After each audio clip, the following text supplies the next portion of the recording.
Laura Riley, CEO of Cloud Underground. Today I'm here to talk a little bit about AI usage and potentially crafting AI policy. It's something that I've been thinking a lot about in the last week or so. I found this LinkedIn post that I thought was really interesting about some like actual research that's being done on use of AI, particularly in students, but I think it's also very relevant to all of us who use ChatGPT or whatever your AI preferred platform is on a regular basis. Like, how does that affect your brain and your creativity? And then also, how can we think about starting to create some like policy around some of these things? So just want to have a short conversation about that. If you guys are on LinkedIn or YouTube, feel free to chat at me if you're around watching. And yeah, thanks for tuning in. So anyway, yeah, again, let me switch my view here a little bit so you guys can see what I'm looking at. So again, this was the LinkedIn post that I had seen earlier in the week, and I can drop a link after I finish streaming for all of the resources that I talk about today. And I actually pulled up the paper that he discussed as well. But anyway, the research was done essentially to look at how students were impacted when they were given either like just LLM to use, if they were given a search engine to use to do research to write a paper essentially, or if they just used their own brain. And not surprisingly, students who started with just like their own brain, their own ideas, and then eventually transitioned into using AI and an LLM to edit their work had a much higher like cognitive, I don't know, I should just read what it says. They had increased learning skills based on the results of the study. It had a huge impact on participants. Students who used just like the LLM to do all of the research, basically their cognitive like processing was much lower. They weren't nearly as engaged in the process. They couldn't quote anything from their own papers. And then, of course, the students who used AI to just edit their paper and like improve their ideas had much better ownership, had much higher, engagement in the process, and just in general, had a better result. And I think that's really interesting. I think we all use AI a lot, and especially I think there's a lot of fear around in the marketing world that we're all just going to be like replaced by AI pretty soon, because like, oh, you can write a whole marketing campaign using the AI in like 5 minutes instead of the hours of work that it would take a normal human being to do some of these tasks. But again, is that like, what kind of a trade-off are we getting here? I think is like the real question to ask. And something I think about a lot, actually. I think the other thing that results from the wide use of AI is kind of the homogenization of our content. There's a couple people that I follow on LinkedIn, and I should have pulled some people up before just to kind of give shout outs to the people I am connected to that I enjoy reading. But, there are some writers that you can tell they're actually like writing their own stuff. It's their own original thoughts. They're very engaging and creative people, and their content is fun and interesting and funny. Whereas I feel like a lot of the content that we put on just in general on the internet with the advent of LLMs and easily available like AI is, we're all just using that. It can become a go-to, and I'm totally like, I'm guilty of this myself. It's so easy to just be like, oh yeah, do all the work for me kind of a thing. And as humans, I think we, especially in this modern day where we're so overstimulated by so many things all the time, any chance that we have to like offload some of that cognitive work, we're going to take it. So of course with the AI, it's, we're going to take advantage of that and have it do as much of the work as we, are able to do. But it's also like, what is the trade-off and how is that impacting your creativity? I think about that element a lot as well, because, my background is not in cloud computing, it's in writing. I was a writer before anything else. I was a journalist, was my first job out of college. I have an English degree. I talk about that a lot. And so how does that impact our ability to make creative products and to stand apart? I think even before AI, there was like this kind of tonality that was becoming pretty common in most marketing just in most marketing materials in the first place, that's just kind of this smug, like kind of millennial vibe that like everyone kind of takes on because it performs and it works and it vibes, but it just becomes so boring when everybody's kind of doing the same thing. And so I think that's something I've, been thinking about a lot. I'd love to hear from other people in my audience or people, people out there in the world who are also creators or creative types who use AI on a regular basis. What is your process? Like, how do you use AI? Because after like reading this LinkedIn post, and I'm definitely going to spend a little more time with this, with this paper. I didn't have a chance to go through the whole thing before. And this is just a draft, which again, I'll drop into comments in the description of like the YouTube video and stuff when I'm done with the stream. But it's like, it's how do we use it? What's the best way? And again, I think if you kind of go off of the research in this paper, the best way is to start with your own ideas, with your own concepts, and then use the AI to edit and revise, and not start there. I think a lot of times I also have a strong background in editing, and that's kind of where I found a lot of my passion, was being able to help other people create better writing. So I think for a while I was like, oh, it's not that big of a trade-off because I'm just taking, what the AI is writing and then like polishing it and making it better, which is, still better than just like pasting directly from the AI like right into something. But it's also like, again, it's you're losing your own ability to like create. You become lazy when you do that all the time. And so I think that's something that I'm trying to be aware of, is like, how can I start with, my own ideas and progress from there, so that we don't lose our ability to be creative as humans, because I think that's important to who we are. Also, this paper started with like an amazing quote. Let me see if I can find it. There's some good summaries and stuff too, if you don't want to read the whole thing. But the first quote: once men turned their thinking over to machines in the hope that this would set them free, but that only permitted other men with machines to enslave them, which is a quote from the book Dune by Frank Herbert, which I think is interesting. It's also something that I've thought a lot about and talked about actually a couple years ago, before I think maybe when all of this LLM AI stuff was really starting to become popular.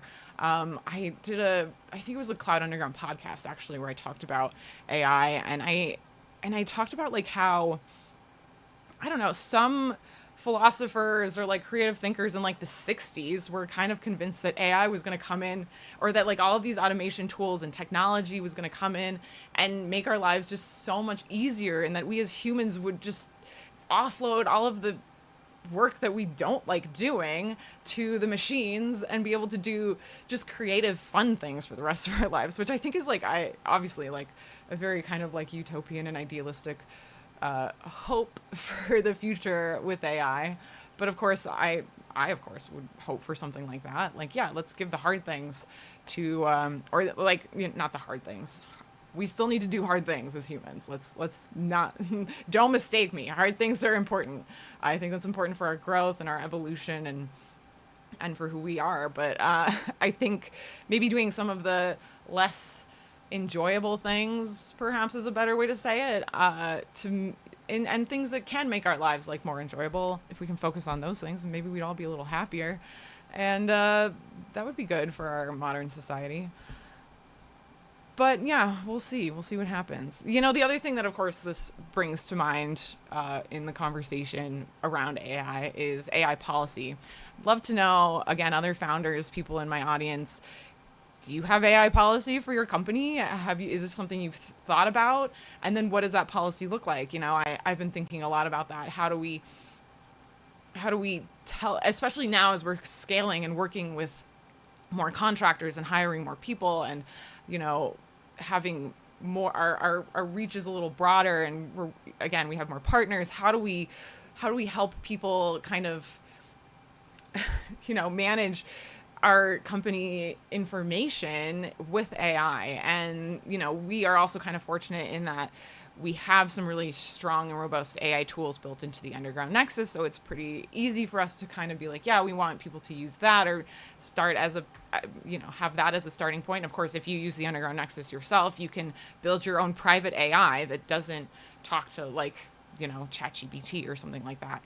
Of course, it might be thinking about, like, how do you want people to have their settings set up in ChatGPT, whether you want them to be sharing your company data or not. Obviously, these are things that you want to think about, and you probably don't want all of your company data being shared with some of these companies that run these major LLMs. It's a lot to think about, and I think that's something that's important to think about, and something that I myself am going to be thinking about and crafting for my own company in the near coming future. So yeah, again, I'd love to hear more from everyone else. Like, what are you guys working on as far as AI policy? Do you have an AI policy, and what are some of those considerations that you are thinking about when you're doing that? Of course, we'd love to talk more about that as well if you are around and want to chat with us. And yeah, it's interesting. AI, I think it's there's so many implications with it. There's so many considerations. Like, yes, it is a great tool. There are so many applications, so many things you can do. But I think, again, like, starting with your own ideas, even a business idea. Like, I think, I've worked with people and known people who even just start at the AI for, like, what's a business I can build? That's not necessarily a bad idea, but it's like, again, you're kind of crushing your own creativity and your own creative process. I think it's almost a better thing to think about, like, okay, what would be an idea that I would like to do, or like, what would be something that would be interesting, or even better, like, what would be something that would be helpful to my audience or my network that I can readily begin and start, helping people with, or selling as a service right away. I think these are important questions to be asking anytime you're starting a business. And I also just think that, yeah, I mean, I know people have had success just literally going and talking to the AI and having the AI start a whole business for them. And I know there have been people out there who've done it, but is it the best way for us to progress? I don't know that it is. I guess that's up to you and what you think and your own values. So, I'm not here to speak for anyone, but personally, I'm like, I think it's better to just let's start with our own creativity and then use AI to refine the ideas, or to improve the ideas and validate the idea. I think that's another great thing. I saw another post recently that was like, someone talking about how they use kind of like the negative leverage to validate their ideas. If it's something that you can convince yourself is not a good idea within like 20 minutes on Google, you probably should not do it. But if you can't find reasons not to within a few minutes, then it maybe is a good idea. It's a good way to validate. So it's a lot to think about. It's an interesting concept, and I think that AI might be a great way to like validate an idea and have that conversation of like the back and forth. But the other thing to keep in mind too is, like, you almost have to tell the AI to, like, that it's okay to be wrong, that it's okay to, not know the answer to things, because it's a pattern matcher. So that's oftentimes where hallucinations come from, is not that it's purposefully giving you wrong information, or like it's just trying to like complete a statement and complete a pattern. So it's important to like think about these things, and not always trust the AI at its word for everything at all times. I think we all know that already too. But yeah, creativity, how is that impacted? How are we as humans balancing that, and where do we go from here? Anyway, thanks everyone for tuning in. If you enjoyed this stream, of course, subscribe on YouTube, follow us on LinkedIn. I'm hoping to be doing this a little more often. I enjoy it. It's a fun way to kind of connect with people and kind of get my thoughts out. And I also kind of feel like the commodity in the near future is going to be like the human created stuff. Like, I'm already feeling that with myself. The more time that I spend with content that's actually created by real humans, the more I'm like, oh, this is what I prefer. So, I think that's also why I'm doing this live, because it's me. You can see my eyes, you can see my face. There's no doubt that you're talking to a real person here. No, which obviously, like, I also love, I think it's really cool, like some of the AI video creation tools that are out there. And absolutely no shade on anybody who's using that. I think that's also a great way to like make content, because trust me, it's a lot of work sometimes to just be like, oh, I have to be on a camera and have people will be watching me, and it's a thing. So but anyway, yeah, I hope people have been enjoying my streams. Let me know if you have or you haven't been. Love all the feedback. And of course, if you are thinking about crafting your own policy or wanting to create better systems for your company, which would be, that's what policy is essentially. It's a good way to control your business systems. Then we highly encourage you to check out the Underground Nexus. The best way to do that is at cloudunderground.dev. You can go to cloudunderground.dev. Let me change my screen one more time so you guys can see what I'm doing. And you can click on this bar. You can go from here. Oops, that's not it. View full details. And CloudJam. If you like this, you want to support us, go ahead and purchase it. But we want this to be something that everyone can have available to them. So, of course, you can also use the coupon code to get CloudJam for free. We always appreciate your support. And thanks, everyone, for watching and for following. And I will see you next time.